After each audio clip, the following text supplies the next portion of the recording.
نن کدی مور ته پرده میلو ده عمر غیرت د وجې کدی خور ته پرده میلو ده عمر غیرت د وجې کلور ته پرده میلو ده عمر غیرت د وجې خواتین اسلام که مستورات دی په سطر کې دي پرده کې دي عمر غیرت د وجې اور عمر ته د اسلام دولت د خپلې خور فاطمه بنت خطاب د وجې میلو دي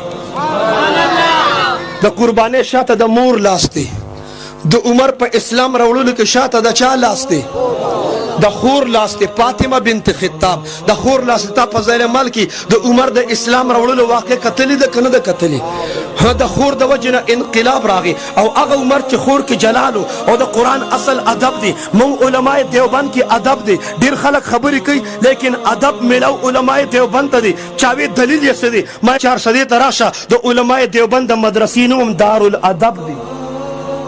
د مدرسې نوم د شیخ الادب صاحب دارالادب دی او ما ته د بل چا مدرسه وښیه چې د هغې نوم دارالادب وي چې څوک ادب نه پېژني هلته دارالادب نه وي هلته دارالفساد وي هلته دارالفساد توجه عمر د پیغمبر قتل پسې روان چا ورته جاؤ بہن اور بہنوئی کا خبر لو ما بل اٹک کې دا خبره کړې وه زه ته مسلمانان پیغمبر ختمې ورشه خور دې بل مذهب ته اورېدلې ده غیر دین بل دین ته اورېدلې ده عمر جلال کې راغی استاد قاري صاحب پټ شو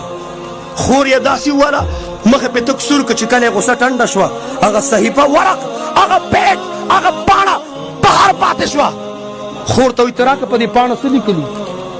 خور ته وایي عمره ته ناپاکې پهله ځان پاک کا بیا به دې له لاس وروړې ځکه چې دا قرآن پاک دی قرآن پاک اللہ پاک نبی پاک قرآن پاک دے اللہ پاک دے نبی پاک دے قرآن پاک دے پیاورا کہ اللہ پاک دے قرآن پاک دے نبی پاک دے بدن پاک واڑی لباس پاک واڑی نظریہ پاک واڑی عقیدہ پاک واڑی سوسائٹی پاک واڑی ماحول پاک واڑی خوراک گنده خوراک نه غواړي حرام خوراک نه غواړي یو لقمه حرامه نوړې چې په خېټه کې پرته وه 40 ورځې فرض منځ قبلیږي